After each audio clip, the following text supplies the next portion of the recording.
ज्ञानी और अज्ञानी दोनों सोते हैं, किंतु अज्ञानी जब स्वप्नावस्था में होता है तो अपने आप को भूल जाता है। वह स्वप्न में ही खो जाता है, एक दूसरी दुनिया में प्रवेश कर जाता है। सुषुप्ति में वह गहरी नींद में होता है, तब स्वप्न भी खो जाते हैं। उसे न संसार का भान रहता है न स्वयं का।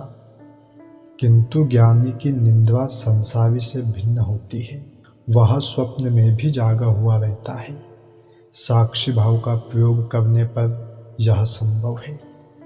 स्वप्न में भी उसे भान रहता है कि वह सोया हुआ है तथा स्वप्न देख रहा है।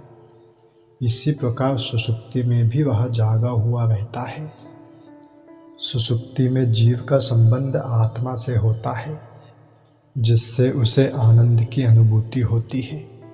योगी ही जागा हुआ होने से इसका अनुभव करता है।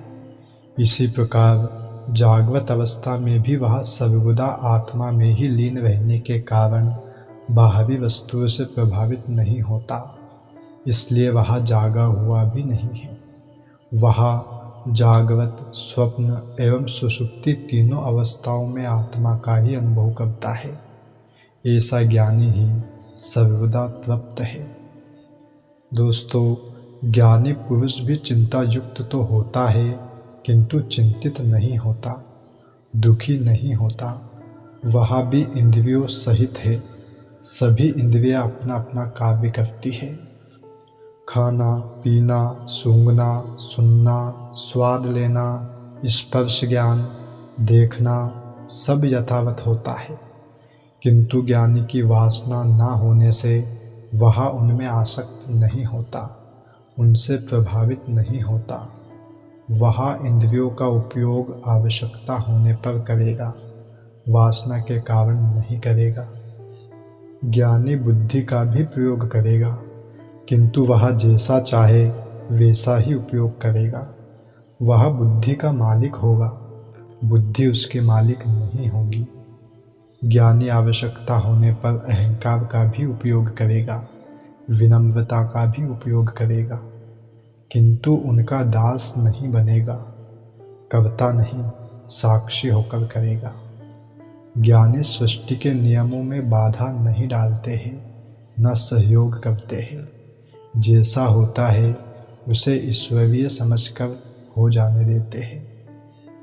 ज्ञानी की स्थिति द्वंद्वों से पार की होती है। वह समत्व बुद्धि वाला होता है। वह सदा एक रस रहता है। घड़ी के पेंडुलम की भांति एक अति से दूसरी अति को नहीं छूता। बुद्ध ने भी यही कहा कि वीणा के तार न अधिक ढीले हो न अधिक कसे हो, तभी संगीत निकला है। अज्ञानी ही इन अतियों में भटकते हैं। ज्ञान अति में नहीं, समत्व में है, एक रास्ता में है। इसलिए अष्टावक्र कहते हैं कि ज्ञानी न सुखी है न दुखी, न संग युक्त है न विरक्त, न मुमुक्षु है न मुक्त है। वह ऐसा भी नहीं मानता कि मैं कुछ हूँ, नगण्य हूँ, उपेक्षित हूँ। न ऐसा मानता है कि मैं ही सब कुछ हूँ, मैं परम ज्ञानी हूँ, श्रेष्ठ हूँ, अन्न से ऊंचा हूँ। वह सदा सम स्थिति में रहता है, जो है उसी में संतुष्ट है। जो ज्ञानी आत्मज्ञान के कारण सम स्थिति को उपलब्ध हो गया, वह विक्षेपों को भी सहन कर लेता है, उनसे विक्षिप्त नहीं होता। वह समाधि में रहने वाला है, किंतु समाधि वाला नहीं है जो समाधि का निरंतर अभ्यास करता है। वह नेताओं, उद्यमियों जैसी भागदौड़ नहीं करता, इसलिए जड़वत ज्ञात होता है।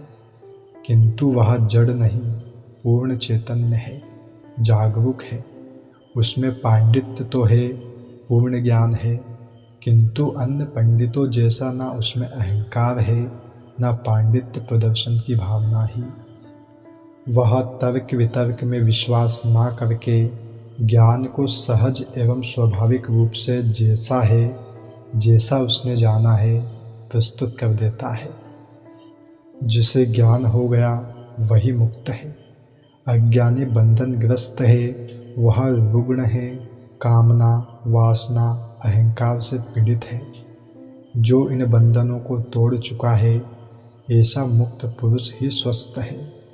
वह किए तथा करने योग्य कर्म दोनों से तृप्त है। किए पर न चिंता करता है, न शोक करता है, न प्रसन्न होता है, तथा करने योग्य कर्म के प्रति उसकी वासना नहीं होती, फलाकांक्षा नहीं होती। कर्मों को सहज भाव से कर लेता है। प्रशंसा एवं निंदा से जो प्रभावित होता है, वह ज्ञानी नहीं हो सकता। उसके भीतर अहंकार है, जिस पर निंदा की चोट लगने पर वह कुद्र हो जाता है एवं उसे प्रशंसा द्वारा फुसलाए जाने पर वह प्रसन्न होता है। अज्ञानी इनसे सबसे ज़्यादा प्रभावित होता है। मुक्त पुरुष ना तो मृत्यु के समय उद्विग्न होता है, क्योंकि उसे स्वाभाविक मानता है, सृष्टि का नियम मानता है, ना वह जीवन से हर्षित ही होता है। ये सब चित्त की तरंगे हैं, विक्षेप है, जिनसे वह अप्रभावित रहता है। ऐसा ज्ञानी ही मुक्त है। ज्ञानी आत्मा में जीता है, जो नित्य है, अमृत है। उसकी मृत्यु होती ही नहीं है। शरीर में जीने वाले अज्ञानी की ही मृत्यु होती है, इसलिए वही मृत्यु से भयभीत होता है। दोस्तों, भागदौड़ वही करता है जिसे कुछ पाना है, जिसमें वासना है एवं तृष्णा है। यह वासना चाहे संसार की हो या मोक्ष की, वासना ही है। जिस ज्ञानी से उस परम तत्व को जान लिया, जिसे आत्म अनुभव हो गया, जिसे परम मिल गया, जो मुक्त हो गया, उसकी सारी भागदौड़ समाप्त हो जाती है। उसकी सारी इच्छाएं, आकांक्षाएं समाप्त हो जाती है। उसे सृष्टि में एकत्व का अनुभव हो जाता है, जिससे उसमें संभाव पैदा हो जाता है। ऐसा ज्ञानी शांत बुद्धि वाला हो जाता है। वह सभी स्थानों पर तथा सभी स्थितियों में समान भाव से अवस्थित रहता है, चाहे वह नगर हो या वन, भीड़ भाड़ वाला स्थान हो या सुनसान स्थान, महल में रहे या झोपड़ी में, कोई अंतर नहीं आता। अज्ञानी चुनाव करता है कि ऐसे स्थान पर ही रहूँगा, ऐसा ही खाना खाऊंगा, भिक्षा मांग कर ही खाऊंगा, ऐसे वस्त्र ही पहनूंगा। किंतु ज्ञानी चुनाव रहित हो जाता है। जो है उसी में राजी है, वह उपकरण मात्र हो जाता है। यही जीवन मुक्त की परम स्थिति है।